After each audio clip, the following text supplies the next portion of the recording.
చెత్త తెస్తే గుడ్లు, అన్నం.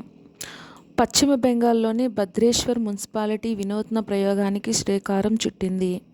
చెత్తను సేకరించుకొని వచ్చిన వారికి డబ్బుకు బదులుగా గుడ్లు, అన్నం అందిస్తుంది. ఇందుకోసం ప్రత్యేకంగా మా క్యాంటీన్ను ఏర్పాటు చేసింది. చెత్తను ఏరుకునేవారు కేజీ చెత్త తెచ్చి ఇస్తే 2 కేజీల చెత్తను తెస్తే ఆహార కూపన్లను అందిస్తుంది. ఈ కూపన్లను మా క్యాంటీన్లో ఇస్తే గుడ్లు, అన్నం ఇస్తారు.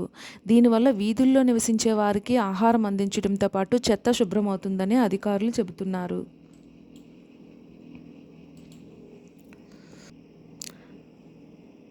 తల్లి పక్కన నిద్రిస్తున్న శిశువును లాక్కెళ్లిన తోడేలు. బహ్రాయిచ్ ఉత్తరప్రదేశ్లోని బహ్రాయిచ్ జిల్లాలో ఓ తోడేలు 4 నెలల శిశువుని ఎత్తుకెళ్లింది. కైసర్గంజ్ ప్రాంతంలోని మల్లాహన్పూర్వా గ్రామంలో ఈ ఘటన చోటు చేసుకుంది. తల్లి పక్క నిద్రిస్తున్న పసికందును శనివారం అర్ధరాత్రి 1:30 సమయంలో తోడేలు నోట కరుచుకొని పారిపోయింది. గ్రామస్తులు దాన్ని వెంటాడినా ఉపయోగం లేకపోయింది. అటవీ అధికారులు శిశువు కోసం గాలింపు చర్యలు మొదలుపెట్టారు. గత 9 రోజుల్లో ఆ ప్రాంతంలో ఇలాంటి ఘటన చోటు చేసుకోవడం ఇదే మొదటిసారి. ఆధార్ ధృవీకరణ కావాలంటే రిజిస్ట్రేషన్ తప్పనిసరి. ఢిల్లీ వ్యక్తిగత ధృవీకరణ కోసం ఆధార్ కార్డులు, జిరాక్స్ ప్రతులను ఇక నుంచి హోటళ్లు, ఈవెంట్ సంస్థల వంటి ఎడాపెడా తీసుకోవడానికి వీల్లేదు. ఒకవేళ అలా తీసుకోవాలనుకుంటే ఆయా సంస్థలు ఉడాయి వద్ద రిజిస్ట్రేషన్ చేసుకోవాలి.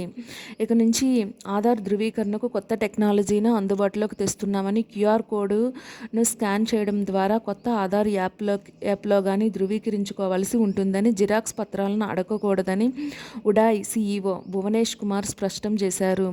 జిరాక్స్ పత్రాలే కావాలనుకున్న సంస్థలు రిజిస్టర్ చేసుకోవాల్సిందేనని తెలిపారు. ఈ కొత్త నిబంధనను ఆధార్ అథారిటీ ఆమోదించిందని, త్వరలో నోటిఫికేషన్ వెలువడనుందని పేర్కొన్నారు.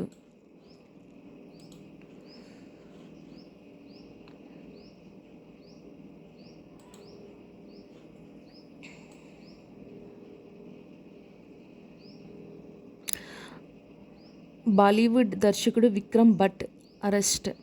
బాలీవుడ్ దర్శక నిర్మాత విక్రమ్ భట్, ఆయన సతీమణి శ్వేతాంబరిని ఆదివారం ముంబైలో పోలీసులు అరెస్టు చేశారు. వీరిద్దరూ మరో 6గురితో కలిసి రాజస్థాన్కి చెందిన ఇందిరా గ్రూప్ ఆఫ్ కంపెనీస్ వ్యవస్థాపకుడు డాక్టర్ అజయ్ మర్దియాను 30 కోట్లకు మోసం చేశారని ఆరోపణపై వారిని అదుపులోకి తీసుకున్నారు. ఈ కేసును విచారిస్తున్న ఉదయ్పూర్ పోలీసులు ముంబై వచ్చి అరెస్టు చేశారు. ఇందిరా ఐవీఎఫ్ ఆసుపత్రి యజమాని అయిన మర్దియా తన భార్య జీవిత చరిత్రను సినిమాగా తీయాలని విక్రమ్ భట్ను సంప్రదించారు. దీన్ని అవకాశంగా మార్చుకున్న భట్ 47,000 కోట్ల పెట్టుబడి పెడితే 4 సినిమాలు తీస్తానని, 200,000 కోట్ల రూపాయల లాభం వస్తుందని నమ్మించారు. 30,000 కోట్లు తీసుకొని 2 పూర్తి చేశారు. మిగిలినవి తీయలేదు. దీంతో మర్దియా ఫిర్యాదు చేశారని పోలీసులు వెల్లడించారు.